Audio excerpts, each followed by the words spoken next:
What's going on, everybody? Zachariah Jazz back at it again to talk to you about the controversial bullshit of the day. The APOA has released another one of their propaganda videos. This time, this man who shall not be named and shall not be shown. How do we know if he's even a former cop? He gets on there and he talks about officers being punished for cussing on camera or taking off their seatbelts a mile before they have to jump out of the car and save somebody's life or brutalize the fuck out of somebody, right? Now, if in IMR 12 and IMR 13 it shows that they don't get punished for anything, that they don't get in trouble for shit, they don't ever get held accountable. There is no culture of police accountability within the Albuquerque Police Department. None of it. And it talks about officers have to go home and they have to deal with a lot of anxiety of what they're going to get in trouble for that was caught on camera. Well, if you were doing your jobs right, what was there to be afraid of, right? And they talk about sleepless nights because they're staying up concerned and worried that they're going to get in trouble for something. While they disregard the sleepless nights and the anxiety-ridden, nights and lives that people who are survivors of police brutality have to deal with. People who deal with the trauma of watching one of their loved ones get killed by the Albuquerque Police Department or get brutalized by the Albuquerque Police Department. People whose stories we haven't heard. These are the people that should be coming on these videos and talking about this, right? Not this guy, random dude who wants to play the victim, some actor who wants to play the victim. And he's not the only one doing it. It's a whole culture, half of the country, who I would call the opposition, that are taking and appropriating our struggle, right? Black people, indigenous people, the Latinx community, LGBTQ plus community, people who are actually victims of police and state violence. And they're using it to meet their own ends for their own agenda, right? And it's no coincidence that it happens on the day that Michael Fanone and Officer Dunn and other Capitol Police officers who were brutalized by other officers from out of state, right? Who came there and beat the shit out of them.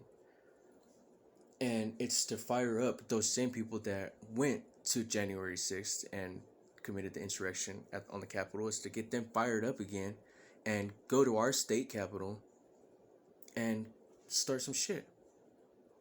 It's to get them to go to Tim Keller and to Manny, or not Manny, fuck him too, but Harold Medina, and with their complaints and shit.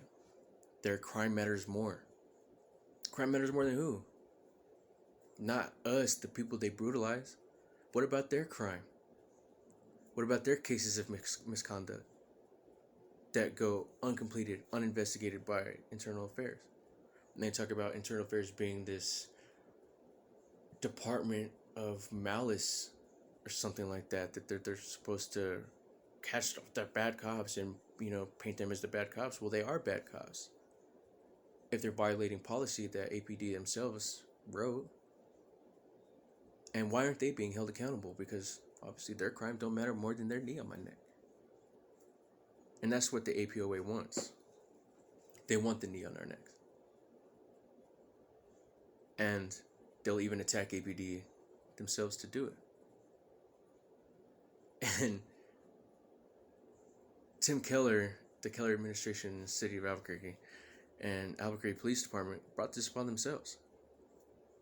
Judge Browning said that if the plaintiffs would want us to hold the APOA in contempt of court, then they have to say it, and I'll do it. The city and APD gave them a pass. Or the DOJ, excuse me, gave them a pass. And it that shit just tells them that, hey, we have the privilege. We're gonna use our First Amendment protected rights, and we're gonna start some shit, because we know that propaganda has an agenda, it has a mission, and if January 6th is evidence of that, it's evidence that they can succeed and that they'll get away with it, because it's not meant for nothing, right? And who has to deal with that the most? All of it. The police, the opposition, people like me, people who look like me, and our allies, the black and colored communities, BIPOC communities, LGBTQ communities. We have to deal with that shit. And propping it up and just letting it have a pass, letting it have its day, it's difficult. Now they're reporting that we have an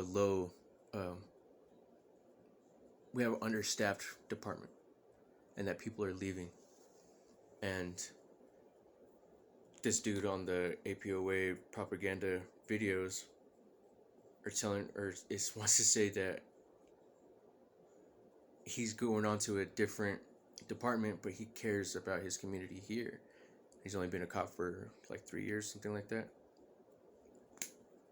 Well, we're reporting an understaffed department, probably because our department fucking sucks, probably because they're a brutal department, and because they keep,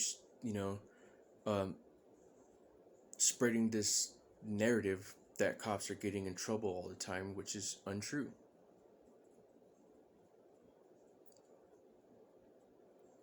And if that cop, former cop, whatever, if he even is one, if he cared about his community, then why would he leave? Why wouldn't he just comply with the consent decree? And why would he go faceless on this fucking propaganda video? Because he's not from the city, probably. Because he's probably some actor. And this is the third of the APOA's videos. The first two were maybe a week apart. Now this one has been a month since their last one. And like I said before, this was strategic. It was supposed to be released on this day. And because it has an agenda. They have an agenda. And I'm going to confront them one day. And hopefully soon. Because it's bullshit. Now, APD released another one of their operational reports. And I cannot wait until IMR 14 comes out. Or 15. Whichever one this one will fall into. To hold them in my own way accountable, so we can give them some shit, because it needs to stop.